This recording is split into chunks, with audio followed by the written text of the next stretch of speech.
Reprenons un petit peu tout ce que je vous ai dit à propos des problèmes, des troubles de la circulation sanguine au niveau notamment des jambes. Donc nous avons parlé des valvules qui s'ouvrent. Pourquoi elles s'ouvrent? Tout simplement parce qu'il y a une force yin qui est dans le sang et qui à terme va créer une ouverture. Il n'y a plus cette force de fermer au niveau des valvules. Et c'était dû, je vous l'ai expliqué, à l'alimentation. Donc dès que vous avez trop d'aliments yin dans votre alimentation, eh bien votre sang va devenir yin aussi et ça va modifier tout le système sanguin. Donc ça, c'était pour trouver l'explication. Maintenant, comment on fait? Eh bien, bien sûr, on va éviter de manger tous les aliments qui sont yin. Je vous rappelle, alcool, sucre, acide, les alcaloïdes en général. Quand je vous avais parlé de la famille des Solanaceae, eh bien, ceux-là vont augmenter le yin aussi au niveau du sang. Ensuite, nous avons des plantes qui existent, mais attention, on ne peut pas utiliser des plantes si on ne change pas son alimentation. Sinon, vous faites comme avec l'allopathie, vous prenez un médicament, mais vous ne changez pas votre vie. Donc, je reprends. Vous modifiez votre alimentation et vous pouvez éventuellement, effectivement, prendre des plantes qui seront alors beaucoup plus efficaces. Nous avons une plante en particulier qui s'appelle la vigne rouge.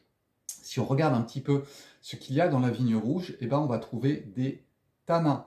On va trouver aussi des substances dont je vous ai déjà parlé dans les plantes adaptogènes, ces substances qui sont très yang, qui sont des antioxydants, et ça vous montre cette énergie du yang qu'il peut y avoir dans une plante.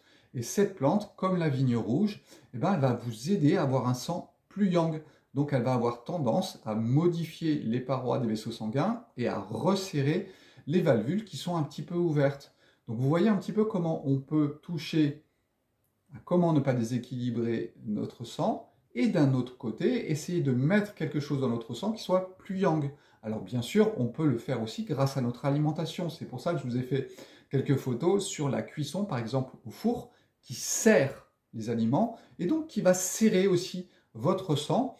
Vous pouvez comprendre que bien évidemment, si vous mangez plein de crudités tout le temps, eh bien ça va avoir tendance aussi à rafraîchir votre sang, à l'ouvrir et donc à créer des troubles au niveau sanguin. C'est sûrement ce qui se passe durant l'été, où vous allez augmenter les fruits, vous allez augmenter tout ce qui est liquide, du coup votre sang va s'ouvrir un petit peu plus.